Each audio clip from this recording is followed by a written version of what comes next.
On a sunny day, our hero Duel sets off for the capital after an invitation from his old friend Milal. Her name evokes many pleasant memories. But unlike the past, he had no good memories of a few weeks ago he lived in the blacksmith guild in the city. One day, the guildmaster Singan suddenly expelled him. The guildmaster saw no point in keeping an extra person here, but Duel asked for more explanations. Singan did not listen to explanations and immediately expelled him. Seeing Duel helplessly walk away, Sigmund smiled, as if this whole plan to save the royal budget was invented only to fill his pockets. Meanwhile, Duel traveled a long way from the carriage, and on the way fixed the child's toy he was carrying. The child thanked him for fixing his horse and left, calling him uncle. Duel again realized that he had truly dedicated 30 years of his life to blacksmithing. But even if he did not regret it, it was hard for him to accept that now he was officially considered old. Now he was entering the royal capital of the Kingdom of Gloucester. Duel felt that the capital was different from his former town, like a mountain from a stone, because there were many more people here than he had ever seen in one place. He began to think that exile might be a good opportunity to explore places beyond the city. At first, he went to buy a snack, asked the saleswoman for advice, and she recommended taking baked beef. Derek got exactly that on record. It was worth every penny he spent. The woman immediately understood that he was new here, and curiously asked where he was from. Duel answered that he had once been a blacksmith in a guild right in the city, but he was kicked out of there, though it was painful to admit, and suddenly, he noticed a commotion ahead in the market. The girl demanded an explanation from the blacksmith for the expensive falchion she bought there, complaining that it was so bad that it couldn't even cut a Trent branch and broke. The blacksmith accused her because she did not know how to use it. Their fight later attracted a lot of attention, and a crowd gathered around them. The woman from the snack kiosk said that there are also many hooligans at the market, and this made Duel check what was going on there. While he is walking, the women say that a sword made of steel ore should work well against plant monsters, but the one she got broke just like that. The blacksmith asked her again if she really meant that he sold her a fake, and then demanded proof from her. The woman was furious, and her daughter, worried, asked her to calm down and let it go. From afar, look carefully at the poor quality falchion, and to think that this was a steel shop makes no sense. He accused the blacksmith of lying right in front of everyone. The blacksmith and the people looked at Duel when he said that he is also a blacksmith, and can say for sure that the falchion is made of tin ore, not steel as claimed. The nasty blacksmith shouted at Duel to stop accusing him without evidence. After this, Duel simply took the broken falchion and it is emphasized that the tin ore has a hollow pattern inside. The most obvious sign here is the wavy surface, and if it were steel ore, the waves would be straight. Hearing this, one of the people in the crowd added that his reliable blacksmith once said the same thing, and everyone realized that our old man was right. One of them immediately went to call the soldiers, and Duel scolds the nasty blacksmith and asks if he even cares about the people to whom he sells his things. He, Smith himself, called it disgraceful behavior, and demanded that this man calmly take responsibility for ignoring his duty as a blacksmith. The nasty smith told him to shut up because he didn't like the old man lecturing him. The boy just lunged at Duel with a dagger despite the large crowd, and Jared immediately told everyone around to step back for safety. It was then that someone intervened to stop the criminal, and she just punched him in the stomach to immediately knock him out. Here it is, and victory. Those who were there earlier were surprised by the intervention of the young female soldier, and she skillfully prevented the situation from worsening. Then she ordered the soldiers to take this criminal away. The crowd began to applaud the girl who turned out to be the commander of the Gloss army, and her leading subordinate. Duel felt that he had to thank the girl for saving him. When she glanced at him for a moment, she already wanted to ask. Duel thought she would ask if he was unemployed, and the lazy old man got into this trouble, but he was surprised when she asked if he was the master. Duel was embarrassed, until she introduced herself as Nilital and asked if he remembered her, how he made a sword for her many years ago. Duel could not forget her, and he was impressed by how much she had changed since the last time he saw her. Nilital was glad that he really came after reading her letter, and her subordinates were embarrassed and asked who he was. She replied that this man took care of her in childhood, and now she wanted to talk to him, so she let the others go so that they would return before her. When everyone shockingly asked Dorit if she had really become the commander of the Gloss army, she replied that it was all thanks to him. She said that it all happened thanks to her sword, which always withstood all battles. Duel was embarrassed. Then she asked him to try to pull it out. Duel carefully pulled out from the sheath the deep black Shinma sword, a divine magical blade with a holy property and rank S. Duel trembled carrying the sword worthy of a national treasure, and then that little one told him that he was actually the one who forged the Shinma. Duel is confused because he does not remember making such a sword, and looks very sad. Milal once explained this well. The toy sword he made changed. Duel is surprised by this because he had never heard that weapons could evolve. Milal also had never heard anything like that. But she herself saw how the sword changed over time, as if it aged along with her. And now before them is its final form. She now believes that the weapon of Master Dur can evolve. Durot cannot believe that this sword is actually the same toy one he once made, because he just wanted to make a children's toy. Milal suggested that the idea of evolution might lie in the emotional maturity of the recipients, and this is only her hypothesis, but in written form. The tools that Dur made were not valued by everyone in the town for a long time. In the city of Raiden, a culture of disposable consumption prevails, because many wealthy adventurers live there. Apparently, that is why Durette had not encountered any case of evolution before. She believes that people discarded tools before they matured. And besides, Milal has a request to him for the same reason. Durette knew that she had received a request, but the letter did not say what exactly, so he does not know what it is. Milal took his hand and directly asked him to become the sole blacksmith of the Gloss army. Dur was stunned by such a big request, and he immediately refused because it was too much responsibility for him. Milal bowed her head and asked him to find a way, because no one else but him can do it. Durette asked her why, and she said that they had their own circumstances. It was then that the women who had been there earlier interrupted their conversation. She wanted to thank them for saving her, and her daughter had earlier saluted the commander and thanked her. Milal remembers the name of the little girl, Confei, and has not seen her since the soldier conscription ceremony. Wasting no time, Milal led Master Durette away so that no one else would look at him, and he only managed to ask where she was taking him. Meanwhile, Confei's mother called him and said she wanted to thank him for the earlier help, so she asked him to visit the Eastern District where she runs a hotel. Derek promised to come later, and Milal told him to be quiet, because otherwise he might bite his tongue when they drag him and he talks. And just like that, Doretta was taken away, despite his will.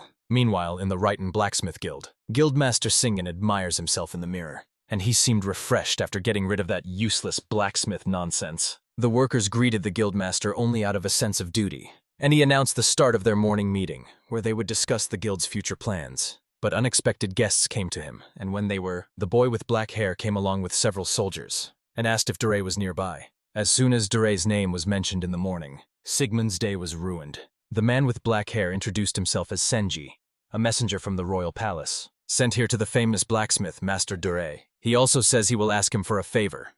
Singan was worried upon hearing this. He, full of rage, asks if they are sure they don't need the guildmaster's signature instead, but Senji flatly refuses, and this drives Seidnan mad, and the soldiers stand in front to guard him. Singan calmed down and informed them.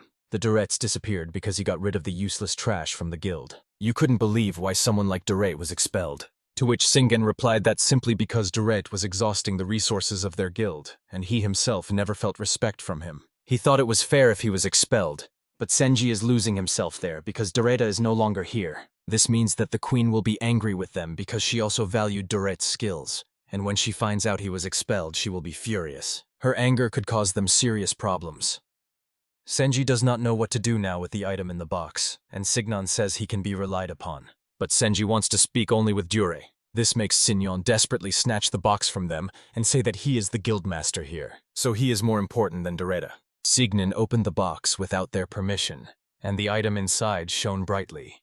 It turned out to be the heavenly sword Amatsurugi rank S with a holy attribute. Dorette is enchanted by the angelic beauty of Amatsurugi, which truly justifies its name. Senji said he wants Master Dure to repair this national treasure, and Sign doubted why entrust its repair to a person like Dorette. Senji replied that it was all because Amatsurugi was originally created by Dorette. At that moment, Sinyan's existence began to waver. He realized that he was seriously in trouble. Grabbing Senji by the collar, he shouted distrustfully and said, Dorette could not have made this sword. The military separated Singan from Senji. After that, Senji explained that Matsurugi is actually a sword that has undergone evolution. His statement stunned everyone and forced them into silence. Singan was the first to break the silence because he felt they were mocking him by lying that the sword supposedly evolves. Sunji confirmed that it was true and that it was Her Majesty's order to urgently find Dure. Singan hates that Dorette attracted Her Majesty's attention by creating a sword that evolves. He could no longer stand it and pushed the soldiers away to grab the sword. He proudly said that he would fix it himself right now. Senji tried to explain to him that only Dure can repair it. But Singan said that the best blacksmith becomes the guildmaster. The fact that he is the guildmaster here means he is competent enough. He tells Senji and the others to wait outside the forge, then drives them out and notices that the problem is probably chips on the blade. And he thinks that a little sharpening will be enough. In fact, Sina has never sharpened a blade in his life. He only watched how other members of the guild do it. He believed that thanks to his sharp eyesight, he simply knows the perfect method. That would not be enough for him to master all the techniques, and he was very wrong to think otherwise. In the next moment, everyone outside heard a crack from the forge. I was trying to find out from you about the loud noise. But Singan kept saying that he was still working on it and asked them not to make noise. However, now only he knows that he was very wrong and broke the sword. Sigmund cannot concentrate because he just broke the national sword, and this is a serious crime punishable by death. He was confused and could not think clearly. He took several deep breaths to calm down and find a solution. Sigmund came up with a simple idea, that if it broke, he just needs to fix it.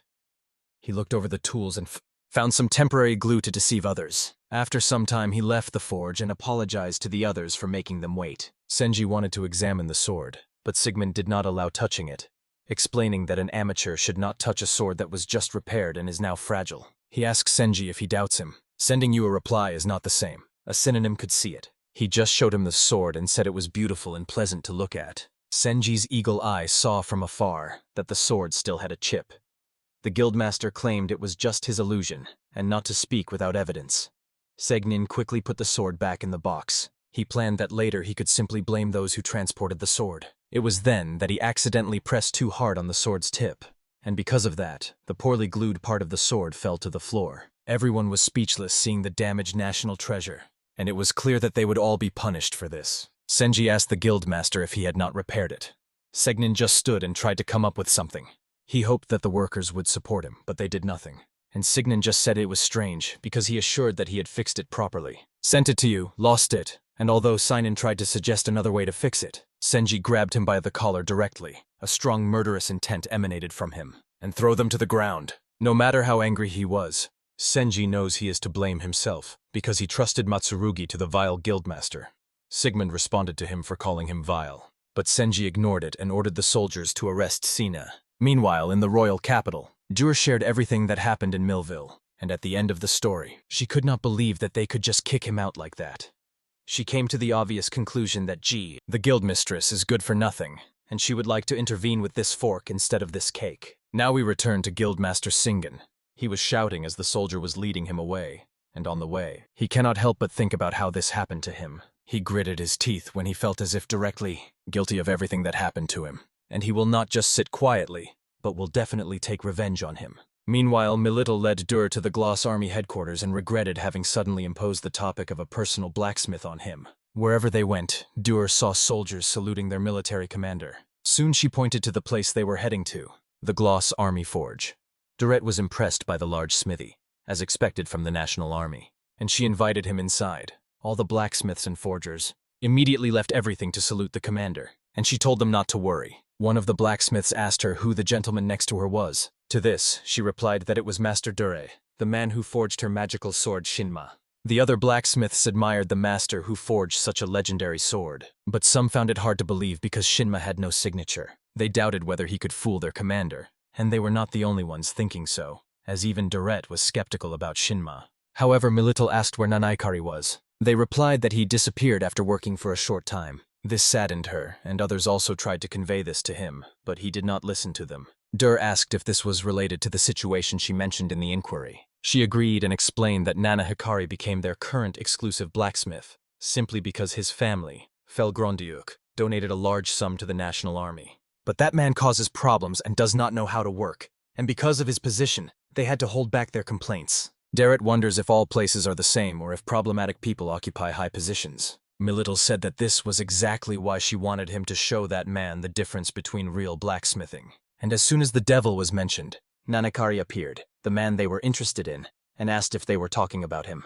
Milital got scared and thought he might have heard everything, and Doretta noticed the bright outfit of this elite blacksmith, which did not suit blacksmithing at all, just like someone he knows. Milittle asked Nanaikari where he had been, and he replied that he had gone on a small date.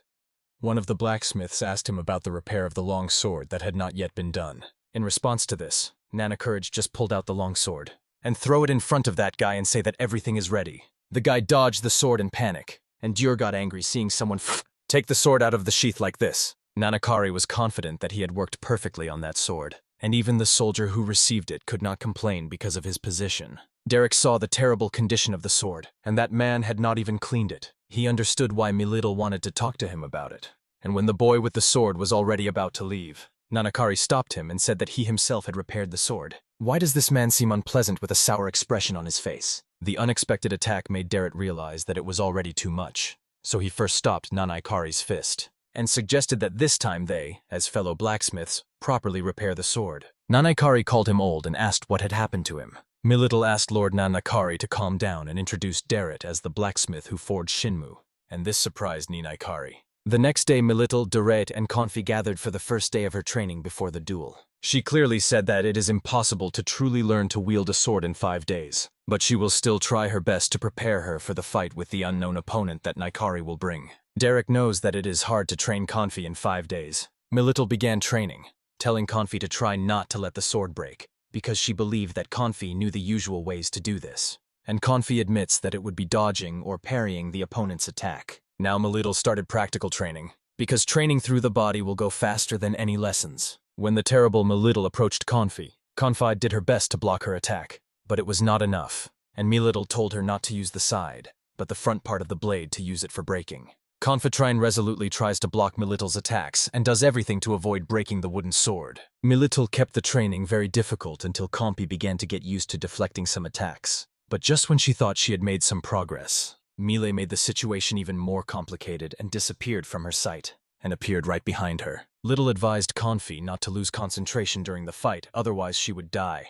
Derek feels sorry for poor Konfeda, and just like that, morning came and Konfe was very tired after a whole day of swinging and blocking wooden swords. Milal told her that from tomorrow they would train with Kamun swords instead of wooden ones. Later during dinner, all the soldiers gathered to eat, and Konfe ate especially a lot because she worked very hard today. Others were impressed that Konfi endures extreme training, and although she is ashamed to admit it, she wanted to continue doing everything possible not to let them down. When she finished dinner, Konfi went alone, and on the way she was called by the seniors who gave her a towel to wipe sweat during training. They do not want her to catch a cold, and Hanfi is grateful to have such seniors. Then Direct went out to look for Konfi. He saw her training under the moon with full dedication. When she went on a break to wipe the sweat, he approached to greet her, and asked if she liked training late. Konfi said it became her habit because she wants to meet her idol, who is a commander. Derek says he just wanted to find out if she was okay, but did not want to interrupt her training. Konfi told him that everything is fine, and that she needs to be strong because she cannot allow that beautiful Kamina to break because of her. She cannot wait to take that lightning sword in her hands again. And Dur is glad to see that his work is personally praised so much. He returned, leaving the hard-working trusted person to take care of her training. And on the way, he cannot help but remember how happy she was because of his sword. So much so that she cannot help but admire it. He does not remember the last time he felt like this. And now, Derek wants to make sure he lives up to everyone's expectations. Therefore, they decided to tweak Kamin a little more before resting. In 4 days, Adnani carries the state. He is furious because the guild he hired to forge the sword from those S-rank materials could only make an A-rank sword. When asked why he was disappointed, the boy only said that S-rank materials are difficult to work with. Nana Hikari got angry and warned the boy to leave immediately before he lost his composure.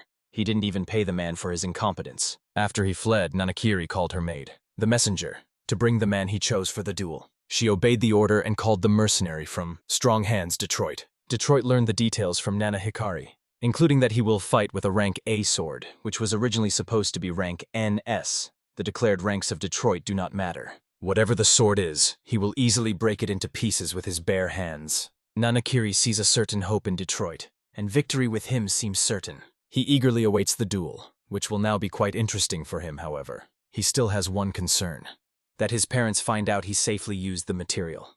He ordered the agent to keep it a secret, and she silently obeyed. Later, the day of this blacksmith duel finally arrived, and everyone gathered at the promised place. Nana Hikari slightly praised the old man for not running away, even though he knew who he was dealing with. Others thought that Nana Hikari was too confident, but they were surprised when they saw that he chose both options. Many soldiers knew Detroit because they had heard about the mercenary who was strong in battle. Meanwhile, from the other side, Konfi's sword radiated magical energy and attracted everyone's attention.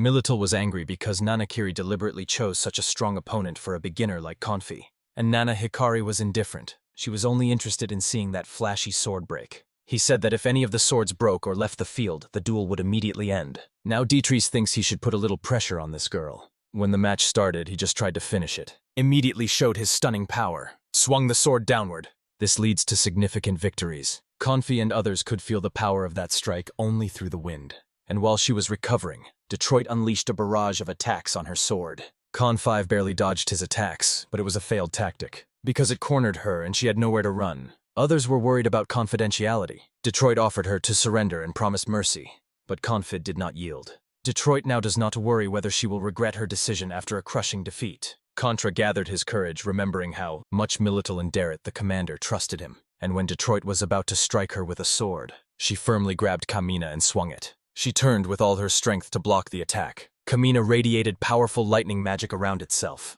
and everyone was impressed. They saw that after the clash one of the swords broke, and it was Derrit's sword, which they least expected. And even stranger, there was no sound when it was cut, which made Derek wonder if he had overdone the adjustments a bit. The duel was declared the victory for Confi, and Milal was happy because it also meant a victory for Derrit. Deretta gloomily watched as the defeated Detroit retreated, and Nanai Carey stood in shock. Derek reminds him of the promise to take his duties more seriously now. But instead of pulling himself together, he says he will simply resign from the position of sole blacksmith and sue Dur and others. The agent had to stop Naikari herself so he wouldn't cause more trouble. So she did a chop slam and took him out. The servant's behavior surprised everyone. Meanwhile, the agent simply apologized for the problems caused by her master and left. Later, Detroit decided to end his career after losing to such a small girl. That broke his pride, and now he wants to live peacefully. And I carry his urine because everyone around him is useless, even his maidservant who would dare to raise a hand against him. As if the agent already wanted this, she resigned herself. And then I, Carrie, also did not want to stop her. However, before leaving, she shocked Nanaikar by informing his parents that he used S-level materials from the storage without permission, and even hire a mercenary. Anikari was stunned by the betrayal of his former maidservant, but he did not have time to reproach her for anything. His angry parents scolded him, who were going crazy because of their foolish son used materials intended for another country without permission. This will bring great shame to their family. All because of him, so they decided to banish him so that he would not cause them more problems than he already had. They ordered to exile him to the Tamansky forest, and when Nanakari tried to plead for mercy, they did not listen, and that very night without delay they took him straight into the forest. And I had no idea how to survive in the wild. And the fact that he was simply thrown out only intensified his hatred for Dur. Nanaikari admits that he envied Duret when he created Shinma. If Nanaikari had not proposed a blacksmith duel, things would have turned out differently for him. He regrets his actions, but for him it is already too late. Meanwhile, Doretta and Milital congratulated Conti on the victory, and all this became possible thanks to her dedication to training. Konfai continued to celebrate with other colleagues. Doretta and Milital are waiting for her future. Now that everything is fine, all attention is focused on that little point, and announced that the marking will be today. Master Durrett will be appointed Gloss as the new exclusive blacksmith of the army. The next day, the scene moves to the royal castle. Senji goes to the prison cell. The interest of the prisoner is none other than Guildmaster Singan. He wanted to somehow negotiate with them, but the soldiers did not heed his words, and SNG praised those soldiers for enduring the nonsense of that fool for so long. Now he opens the cell, and asks Signan to quietly follow him. In the military camp, all the soldiers lined up in front of the exit for provisions. Everyone took turns handing over their weapons for repair to Duret. Thanks to him, they can fight more confidently with functional weapons, as long as Duret is handling their requests and shows no signs of stopping. And everyone who came to the smithy not only praised his skill, and also his last known work, Kamina, which is kept in a frame as inspiration for the soldier. They wanted to be good enough so that one day they would be chosen to ride the Camino. And Comfy joined without hesitation, and said that she would continue to train diligently in order to officially manage it. Near the sword were also recorded the army's achievements, and newcomers were intrigued by the line about the victory over one of the demon lords. Dure was surprised when he heard this, and the others confirmed that their very strong commander Milital achieved this herself. Derrit is proud that his work helped someone so much. Then the soldiers tell him that the Kiminu sword he recently made is also amazing, what they initially did not expect from the old man.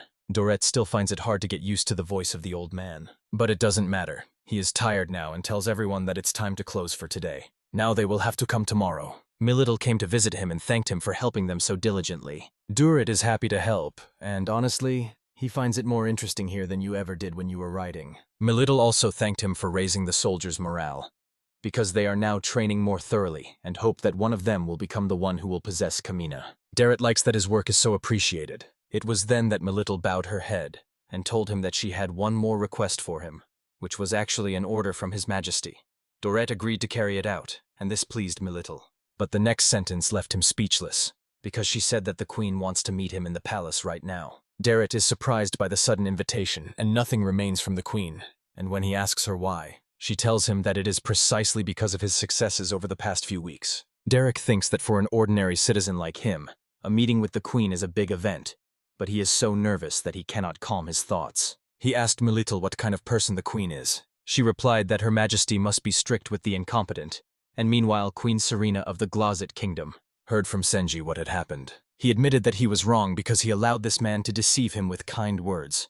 He agreed to take responsibility, and the queen clearly said that it happened due to his incompetence. Senji was ready for any punishment, and Queen Seren struck him hard on the back with a whip. However, it seemed he even enjoyed it like a masochist, and Senji did not know what to think about it. When Senji served his punishment, Queen Seren returned to punish the guildmaster Singan. She began to beat him with the same whip, and unlike Senji, he did not enjoy it and wanted it to stop. But Seren continued to beat him and ordered to dismiss Singan from the position of guildmaster. Soon Millet will arrive together with Master Duret, and she asked if he was ready to meet the queen. Derek needed a little more time to prepare himself mentally, but she assured him that everything would be fine, because the queen is kind to those who are capable. The queen officially greeted them both, and Milishal reported that she had brought Duret here by order. Derek nervously introduced himself, and the queen praised him for his work, as well as Kamuna and Shima, which made her recognize him as the best blacksmith on the continent. Derek feels happy when the queen praises him. Then the queen said she had heard that Nana Hikari was troubling him, and regretted noticing his talent so late. Hearing this, Derek tried to assure Her Majesty that she need not doubt her eyes, because they are as valuable as a fine precious stone. The queen jokingly said that he seemed to get along poorly with women, which struck Derek right where it hurt. Now she explained the main reason for her visit today, namely to repair the damaged national treasure Amatsurugi. Derek did not expect to be summoned for such a serious reason. Therefore the queen hoped that he had not forgotten the sword and Matsurugi. They handed him the sword, and Duret's first thought, he had never seen such a beautiful sword before. Seren said that if a nobleman who loves swords admires a sword every day, that sword will change just like this one, and so they wanted to gift it to the whole country to show their power. But the sword broke. Derek feels that he is still very far off if he cannot recall another evolutionary sword created by him, and also in the S rank. He told the queen that he did not remember this sword, and she was surprised that he made such a valuable sword without even noticing it. She thought he was an interesting man. But Derek simply did not know any nobleman who was passionate about swords for whom he had made the sword. However, she asked Doretta to fix the Matsurugi. Derek saw that it might be difficult because it was badly broken. At the same time, the queen ordered the prisoner to be brought, and the soldiers led Singan to the front line. Jura was surprised to see him right here, when Dirate lay lifeless after being severely beaten. Queen Serene told Dore that Singan committed a crime by lying that he could repair the national shrine, and then destroyed it. She also wants Derek to leave a mark on his apprentice. As soon as Singan heard this, he asked the queen not to trust that incompetent Doretta, and the queen shouted at Singan for speaking without permission and daring to call others incompetent when he himself is the most incompetent here. Derek saw how angry the queen could be. She called one of her subordinates and appointed him as a supervisor to watch over Singan. Senji introduced himself to Derek and promised not to interfere with his work. And since Juret could not simply refuse the queen, he simply accepted his fate and eagerly awaited work from the queen. Now the two who went to meet the queen returned in a strange group of 4. Jur felt very relaxed because he had been nervous all the time. He wanted to return to the tavern immediately. Hearing my brief question about which hotel he stayed at, Derek told her that he was staying at a hotel in the Eastern District, and Senji wanted to arrange accommodation for him in the National Army camp. But Derek refused the offer because he liked staying at that hotel. So Senji decided to go there with him. And so they all finally visited the Eastern District, where Derek showed them the place where he lives. He opened the door and called the owner. It turned out that Teru was Comfy's mother and very beautiful, and she was worried about Derek because he was a little late. Milital for some reason could not ignore this and declared that she would also stay at this inn. After she declared that she would stay, Teru immediately decided to prepare a room for her. Before that, she asked Harriet whether he wanted to take a bath first or have dinner. Harriet wanted to have dinner first because Milital was also here. Seeing that the two of them were talking so closely, Milital could get angry, but even Sigmund could not stand it because Dore was always too spoiled. He also wanted to stay at this inn, but Senji does not allow him to settle in a decent place because he is a criminal. The terrorists said that they also no longer had free rooms, so the only option was the stable at the back. Singan could not accept that he was placed exactly in the stable, but Senji thought that even that was too good for him, so he decided to force him to stay there. Singan complains that Senji cannot behave like that with the guildmaster, and Senji reminds him that he is actually a former guildmaster. Now Terry went to prepare dinner for Dore and Milital. Then Milit called Dore, and she asked him if he had plans for tomorrow evening. Derek replied that he had no plans. This meant that she could spend some time alone with him. The next day, the blacksmiths who had been previously expelled by Nanaikari were invited back, and they were grateful for what Duret had done. Milal and Duret were glad to have their jobs returned. The blacksmith felt awkward because there was someone nearby who was so crazy that he broke the national sword, and Singan was told to be grateful that his head was still on his shoulders, because such a thing is punishable by death. Senji now believes that Duret should start repairing Amatsurugi. For this, the blacksmith obtained good quality material. He carefully hid these materials from Nana Hikari, and now it would be an honor if Duret used them to repair such a valuable item as Amatsurugi. Derek understands that these are excellent materials. The blacksmith asked him for permission to observe Duret's work a little. Duret did not object and began working on it. He is working on Broken and Amatsurugi and cannot help but admire their beauty, which reminds him that the old hen was truly amazing. Because of this, he doubts that he can surpass his past. He remembers the face of everyone who counts on him and acts for their sake. He needs to become better than before and deliver results. After several hours of continuous work, Dur successfully repaired Amatsurugi, and the other blacksmiths admired his skill. They had many questions for him. Milal was glad that it was becoming more popular among others. She is proud that he created Shinmu. But Duret thinks that praising him too much is an exaggeration. But here was someone who felt no goodwill towards him at all. His former boss Sigmund. Now Dur remembers that he also needs to teach something, so to start, he asks Singan to try swinging the hammer. Sigmund shouted that he did not want Dur to command him, but Senji hit him on the head. Then he was beaten a little to remind him of his place. Now Derek gave Singan a small task to try to smooth it on a metal plate so as not to crush his fingers. But Singan took the hammer with excessive confidence, and he did what he thought necessary before lowering the hammer. Eventually he hit his thumb hard, which, obviously a bright screen full of pain was needed. Derek anxiously asked if he was okay, but Singan swung the hammer in his direction to keep him away. Senji snatched the hammer because swinging it like that is dangerous. Besides, Singan noticed that the other smiths were watching him from afar. He shouted not to look down on him. This behavior made Duret realize that there was a long way ahead in working with this student. Later that evening at the bar, Milal suggested celebrating, for Derrida being appointed the official blacksmith. She can't hold back and in the middle of the conversation asks what Konfi and his mother are doing here. Derek said that he was the one who invited them, and here were also other soldiers and the smiths.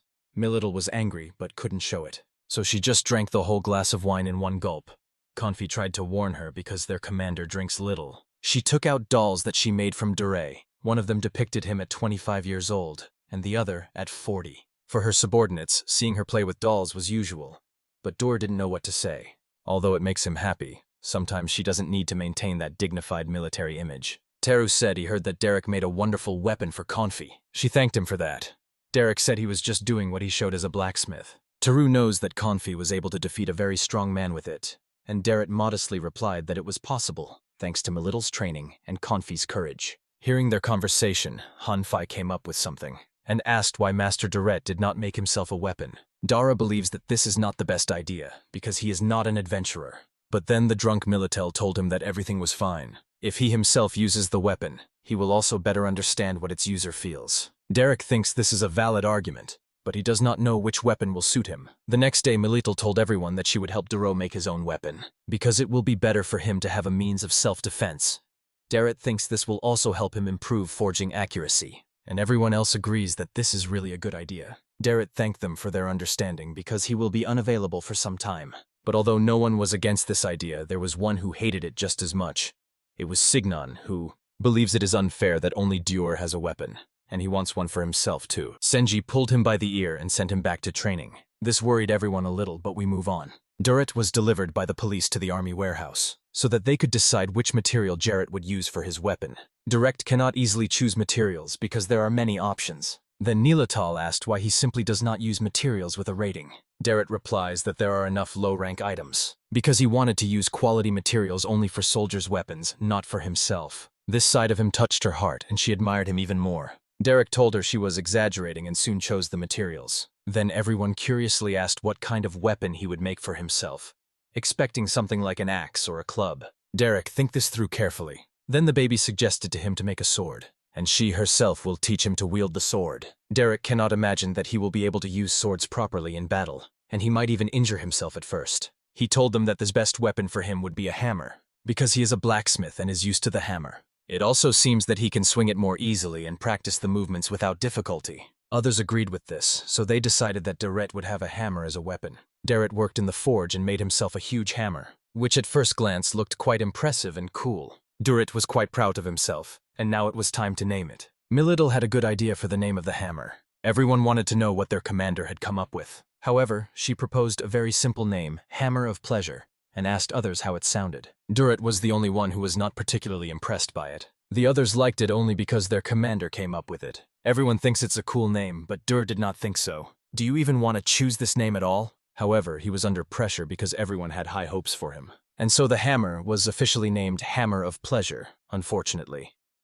Duret's Hammer of Pleasure was also an S-rank weapon, like his other creations, had a sacred property, and its maximum strike power was equal to a meteor collision.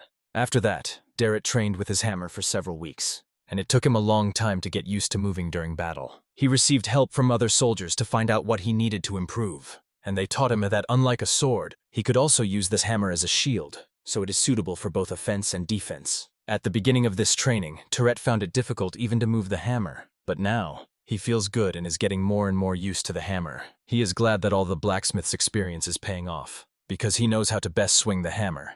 After today's training, it's time to rest, and he sat down to eat. Around that time, Milal visited him and thanked him for his hard work, because his recovery will benefit everyone, and she said that other soldiers are also gladly helping him. And now, when Duret thought about it, he himself was quite happy. However, he doesn't really feel normal after seeing those dolls in Milital's wall, which she constantly carries with her, and nothing more. Duer stops to think about all the time he has spent here, and in recent days he has truly enjoyed life more than ever. He wondered what it would have been like if he had not come here to the army. He wants such days to last forever, but everything changes. When the messenger ran to the military commander and reported an emergency situation, he inquired about the situation and the messenger. She was informed that an anomalous rank A monster named Iron Bear was spotted in the stone forest. Milal realized that the situation was very serious, so she told everyone to set out immediately. Duret did not quite understand, so Milal explained to him that a rank A monster is smarter, and they rarely appear. Such monsters can also hold grudges against people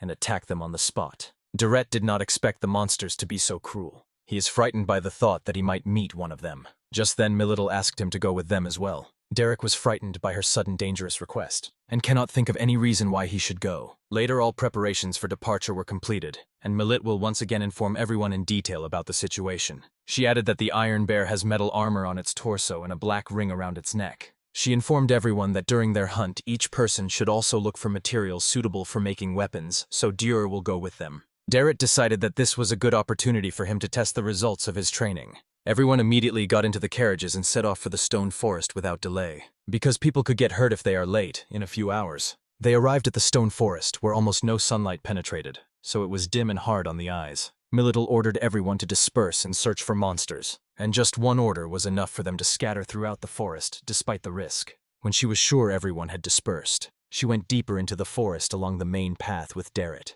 After some time walking, Confai was a little scared, and this terrible environment made her very nervous. Derek told her that he was nervous too, but he was confident that it would be because they have Mildil here. Militl said that they need to be careful during this hunt, because to defeat monsters of this rank or higher, holy weapons are recommended. And now they only have two, the hammer Diret's Delight and her sword Shinma.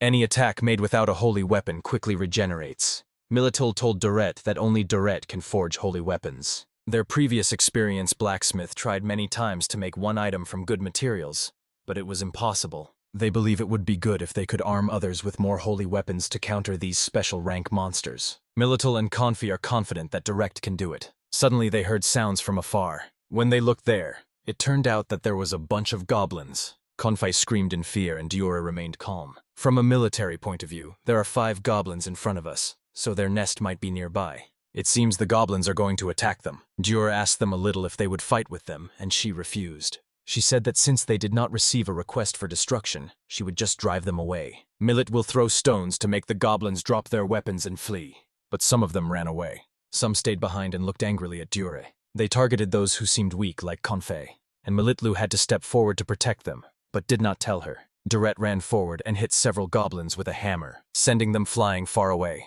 Militol and Confi were surprised at how far the goblins fell. Then they quickly got up and also ran to their nest. Doret is happy because the training results are coming out well. Militel and Conti supported him, because they know how much he worked for this. Derek thanked them for the applause. Then he decided that they needed to go further. As soon as everyone heard the loud sound of something being dragged, Confai and Derek knew that something was wrong, and when they asked me a little about it, she just told them to be on alert and looked intently at the forest. Looking at it for a few seconds, Millet suddenly feels that something is approaching from above, so she quickly warned the others so they could dodge in time. Out of nowhere, a whole tree was thrown at them. They barely managed to dodge in time, but fortunately survived thanks to Millet's timely warning. If they hadn't dodged, they wouldn't be standing now. Milittle first checked how they were feeling, and Confi was very scared.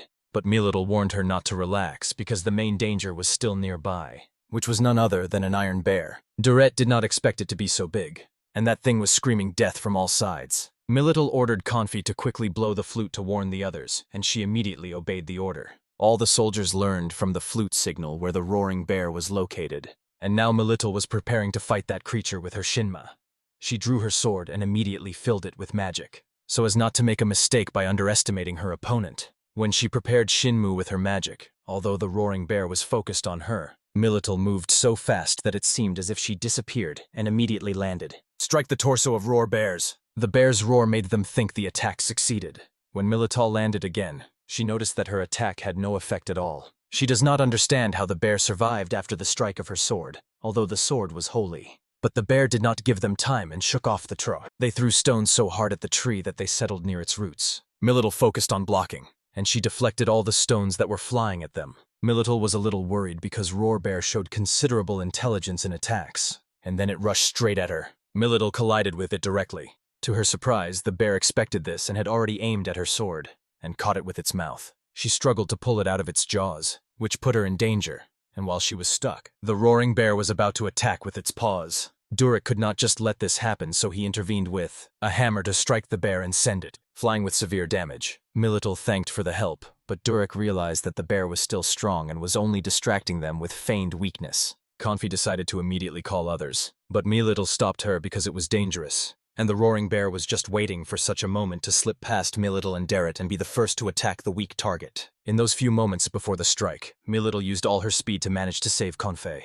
but she herself was eventually scratched by the bear's shark-like claws. Confei was normal, but Derek can say Milittle suffered significant damage. Confei apologized to her for the mistake, but she said it was okay, and there was nothing to worry about. Derek knows that the situation has become dangerous because their main attacker is now injured, and it seems reinforcements will arrive later. He thought about what he needed to do to protect the two of them, and although maybe rushing in without thinking was not worth it, he had no choice and had to hit with the hammer at full force. The roaring bear noticed that Dure was charging magic. He put all his strength into his hammer for an uncompromising attack. Therefore, it immediately decided to deal with him first. Derek noticed as if black light was coming out of the bear's claws, and he decided to look at the bear's armor just like any other material that needed a little beating.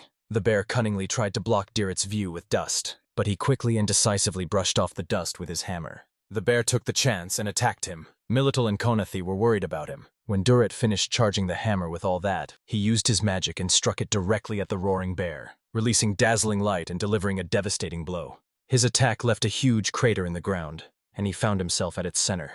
And Derek himself was a bit shocked by what had happened. Milittle came to check if he was all right, and Durer now does not know where he is at all. Milittle reminded him that his last strike caused so much damage that the whole area was lit up, and nothing was left of that battle bear. She carried him over the crater, where Hanfei was waiting for him and was worried when he fought that bear alone.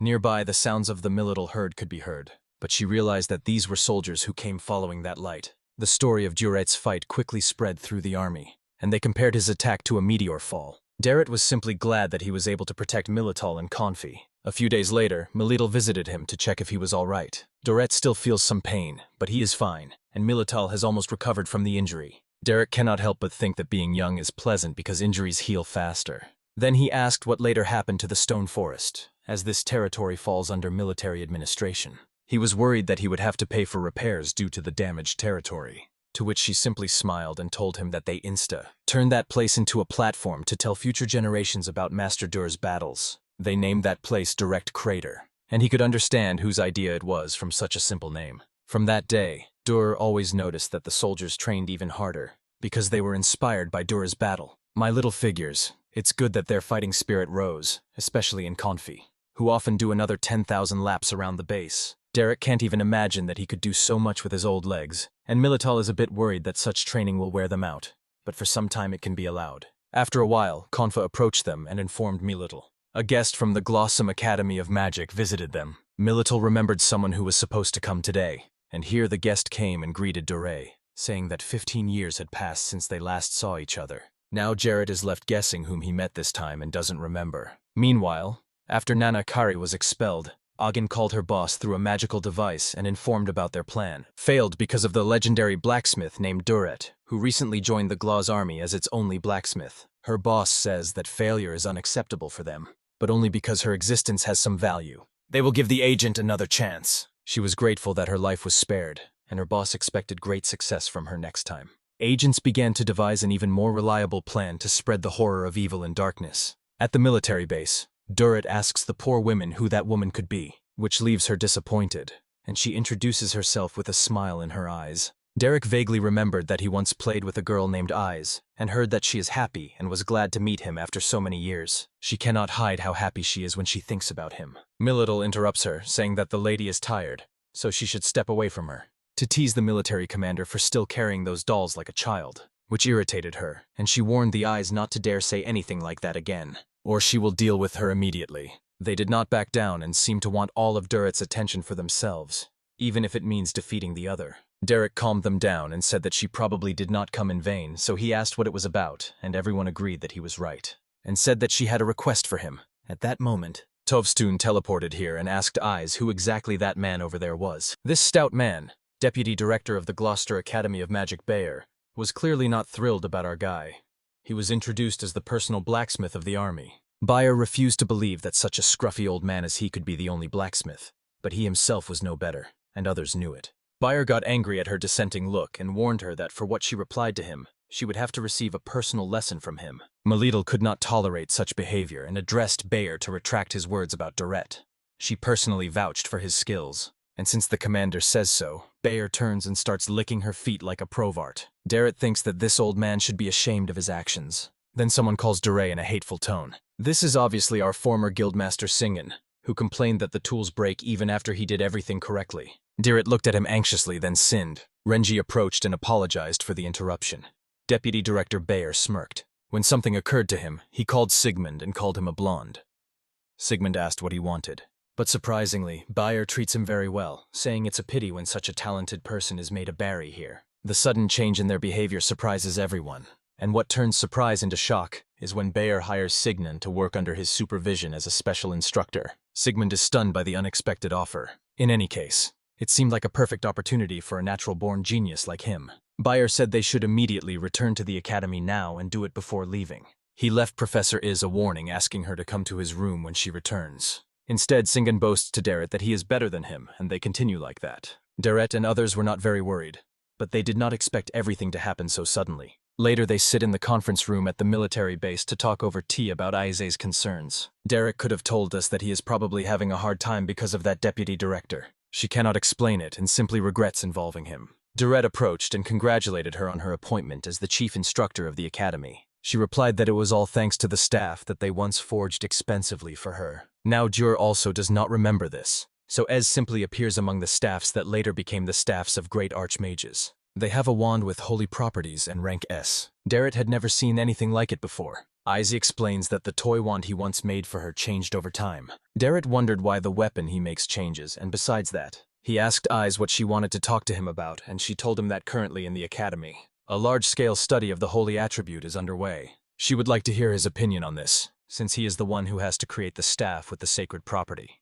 Duret does not mind helping, and Nilittle also wants to join, because she is interested in the holy traits. They say that they need to set off immediately then. So Dur grabbed his hammer and teleported them with her spell Teleport of the Saints, which in a second sent them to the academy. Duret and Milittle enjoy the view at the academy, and they could understand why it is considered prestigious. As I already said, they must first greet the director of the academy. So they come to her office and find the director Alina Glosu there. Milittle greeted her casually because she had met her before. Duret thought he had met her before because she seemed familiar. Alina officially asks Dur for help. As the one who created the holy staff Etruit, he nods without hesitation in agreement. Then they introduce Alina as the younger sister of the queen, which explains why she seems familiar. Alina smiles because she expects something big from Dur. Now that the greetings are over, it seems they should directly address the students. Bear stops Ez and reminds her that she was supposed to come to his room. Singan also expresses his hatred for Diret and says that this is no place for a commoner. But at that moment, Doretta simply suddenly got tired of all this. Bayer just grabs Ez by the hand in front of Dur and Milal and begins to forcibly lead her to his room. He warns her not to dare contradict the deputy director and at the same time almost drools. Diret intervenes to stop the deputy director and reminds him that because of his position he cannot act at his own discretion. Bayer refutes his claim and threatens him with his position, but Dare does not do this. Step aside and tell Sin not to touch Ez anymore, or I will make him understand. Bayer yields and says he will not bother her, but only after Deret lets him go. Sigmund advises Deret to flee from here as soon as possible because he just offended the chief. Deret does not give it much importance, but does not understand where these people get so much courage to do bad deeds. Later, Dur and Milal asked Isis if she had approached the director regarding this situation. But Isis is actually an innocent girl who still believes that she is fine and does not need to trouble others with her problems. She says she is used to it, and seeing her like this made Milal even more worried about her. Suddenly switched moods like a switch and said it was time to introduce Duret to the student. The hall is also waiting for this. The scene then shifts to the hall, where the gazes draws everyone's attention and introduces Dur as the man who forged her staff. Derek nervously says a simple hello to them. The students were surprised that the sacred staff was made by an old man who was not as respectable as they had imagined. Deret suddenly became awkward, then began to tell the students more. He also forged the sword of Commander Milal and his own hammer, which also have holy properties. Milal proudly shows his sword to all the students, as if boasting. The students began to believe him. However, one of the students asked if they could see it live, how Jure creates the holy weapon. He agrees to their request and tells Dioret that they have a forge and materials for a demonstration. And if he allows, Dioret agrees with her and decides, since they are in the academy, he should send his associates for the demonstration. All the students eagerly await to see it. Meanwhile, in the deputy director's office, the bear becomes impatient and irritated because of that damn blacksmith who is a stranger here. He wanted to take revenge on him for what he did to his hand. And not only that, he was also rejected because of that old man. Sigmund is bored, so he asks what Bayer wants from him. To which Bayer replies that he currently has nothing to do. Singan then asked Bayer to bring him a change of clothes, preferably from a brand he chooses himself. And he also wants to know where he will be staying. Bayer was already worried about all this. It seems he stepped on his other foot again. He agreed and said that the clothes would be prepared later, and for now he could stay in the guest room of the dormitory. Sigmund feels happy because he is finally receiving proper treatment, although he has started to miss the horses from the sketch a little. But it was a necessary sacrifice for the sake of expanding his connections, and Bayer told him to be grateful that he met him at the right time. Signan and Bayer are quite similar, so they get along like friends. They were interrupted by a female voice that greeted Deputy Director Bayer.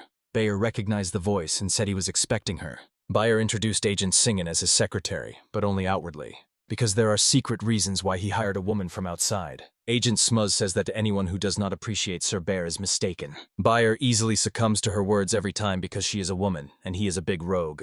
He constantly tries to court her, but the agent has her own way of refusing so as not to anger him. She promised that if their plan succeeds, her body would be only his, and she believed that deferred pleasure makes satisfaction even more enjoyable. And these words were enough for Bayer to agree to wait until their plan works.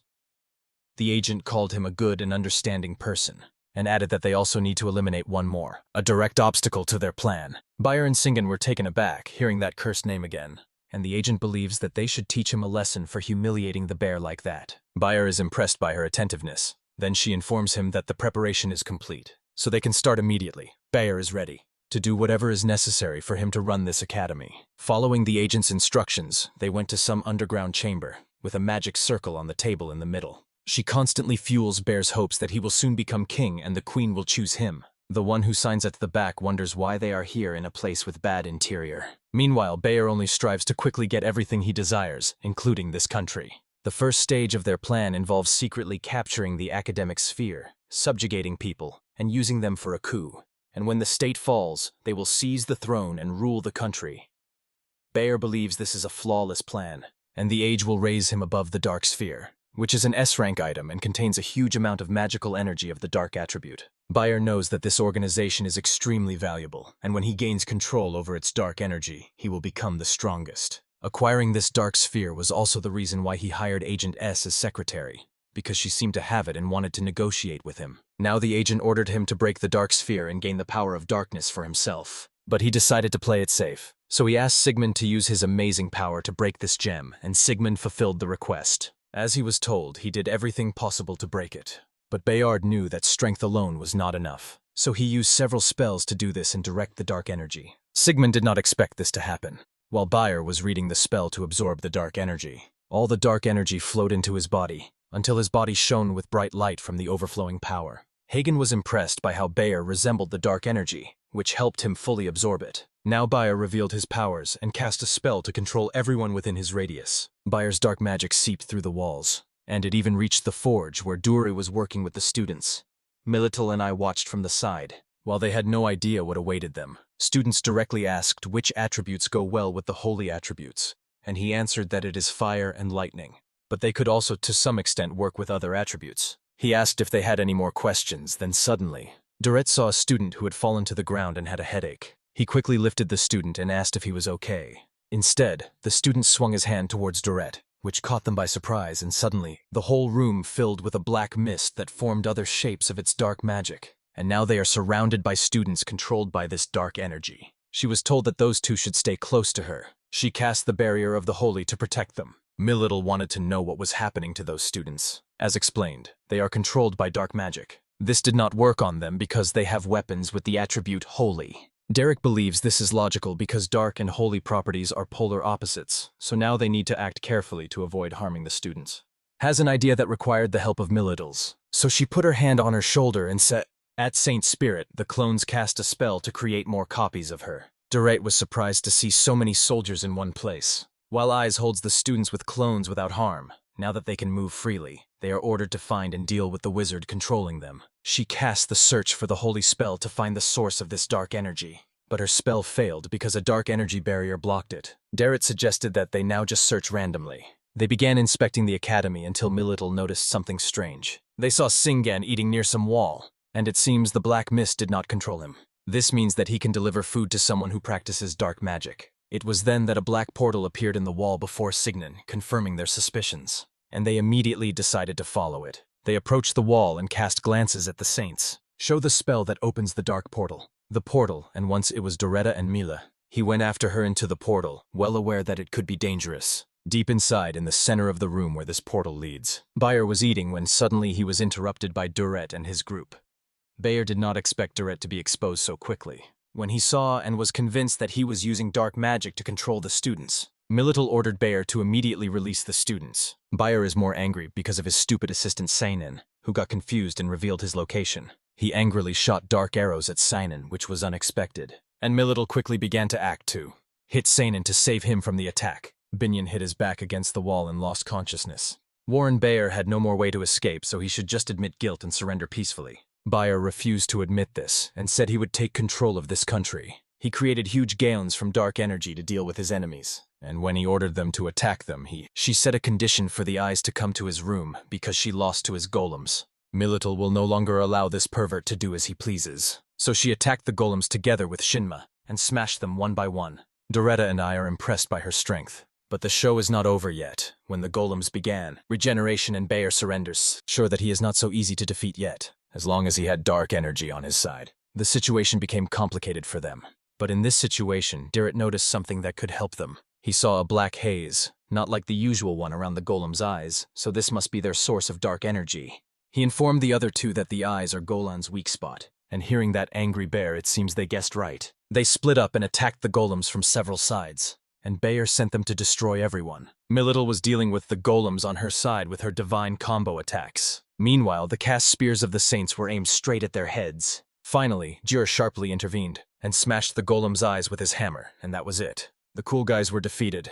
Their teamwork allowed them to cope without much difficulty. Bayer did not know what to say in this situation. They advised him to abandon his plans and surrender. Bayer's thoughts began to consume him, and he did not want to stop just because someone said so. So he lost control and released all his dark energy to destroy everything around. Dear Ed and the others did not expect there to be more surprises, and this time they saw how the dark energy seized Bear's body, and turning him into a demon with horns and wings. The air seemed to feel how the power pierced his body, until Duret does not understand what is happening to him. They explain that this darkness swallowed the bear, so he became a half-demon. Bayer declared that no one could stop him anymore. and soon he will capture this country and make the whole world bow to him. The other two are warned about the approaching attacks. Bayer created dark spheres around himself, sharpened his demonic claws, and rushed into attack. Milal repelled his attack and made a series of strikes to push Bayer back. When he retreated to a certain distance, Ez stepped forward and cast the spell Saint's Strength, a belt to break Bayer with a holy pun.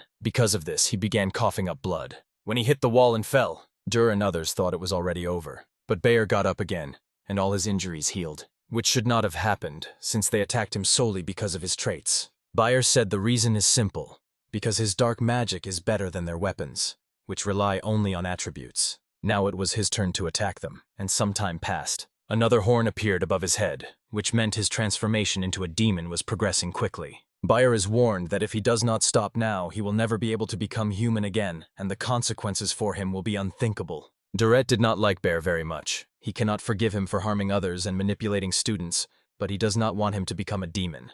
He believes that as long as he is human, he might still have a chance to fix everything someday. Therefore, he wanted the other two to help save Deputy Director Bayer. Milal and I know that he is very prone to being kind to everyone, and since this is his wish, they will help him without questions. They think that if they deliver a strong blow, they can stop the defamation of the bears. Bayer rushed at them without hesitation and attacked mercilessly.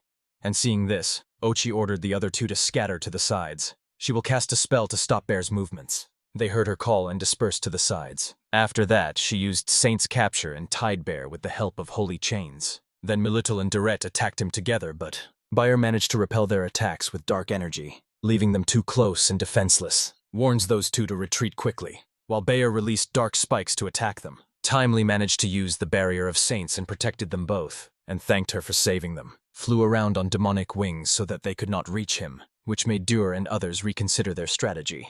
Derek thought of it, and remembered that he could see weak spots in all materials. He simply looked intently at the bear and found out that its weak spot was the heart. Bayer denied having any weak points, and was about to attack them again, but Milal was ready, and she cut exactly where its heart was. After Bayer was significantly weakened, Milal and I received a direct signal to finish this. So he hit Bear with his hammer not very hard. Strength and a lot of holy magic. The dazzling light made them close their eyes again, and when the dust settles, they saw a bear lying on the ground without horns and demonic wings. Milal was captivated by the master's powerful strike. Her eyes darted around as if she was looking for something.